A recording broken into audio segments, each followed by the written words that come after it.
হ্যাঁ, এখন আমাদের কাছে একজন অতিথি যে খোদা পত্রিকার যে উদ্বোধন হচ্ছে, সেখানে আমাদের একজন বিশেষ অতিথি এসেছেন, তার কাছে আমরা কিছু জেনে নেব। ম্যাডাম, আপনার পরিচয়টা দেন একটু। আমি বর্ণালী দাস। আমি এই পত্রিকা উদ্বোধনে এসেছি।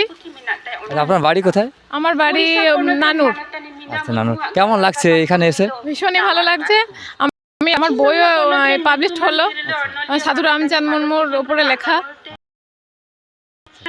আচ্ছা ম্যাডাম, এই যে সাহিত্য সমাজ বিকাশের ক্ষেত্রে একটা বিরাট ভূমিকা পালন করে, এক্ষেত্রে আপনি কিছু বলুন। অবশ্যই সাহিত্য ছাড়া সমাজের উন্নতি ঘটতে পারে না, তাই সাহিত্যের উন্নতি ভীষণভাবেই দরকার। তাছাড়া শিক্ষারও উন্নতি ঘটবে। বিখ্যাত লেখক অমর খৈরাম বলেছেন, রুটি মত ফুরিয়ে যাবে, প্রিয়ার কালো চোখ ঘোলাটে হয়ে যাবে, কিন্তু বইখানা অনন্ত যৌবনা। এ সম্পর্কে আপনি কিছু বলুন।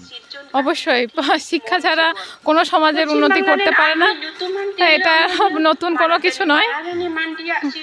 আচ্ছা ম্যাডাম, এই যে সাঁওতালি যে পত্রিকা খোদা, সেই খোদা পত্রিকা সম্পর্কে কিছু বলুন।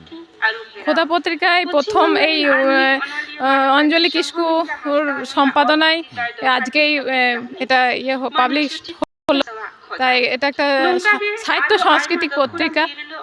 আচ্ছা ম্যাডাম, এই চাইল্ড সেন্ট্রিক এডুকেশন বা জয়ফুল লার্নিং এটা করার ক্ষেত্রে এই সাঁওতালি ছেলেমেয়েদের এই সাঁওতালি ভাষাতে পঠন পাঠন কতটা প্রয়োজন?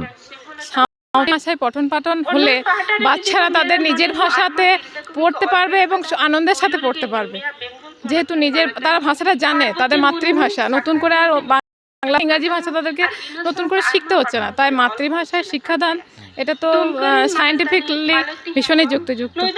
ধন্যবাদ ম্যাডাম, আরেকবার আপনার পরিচয়টা দেন। আমার নাম বর্ণালী দাস, আমার বাড়ি নানু।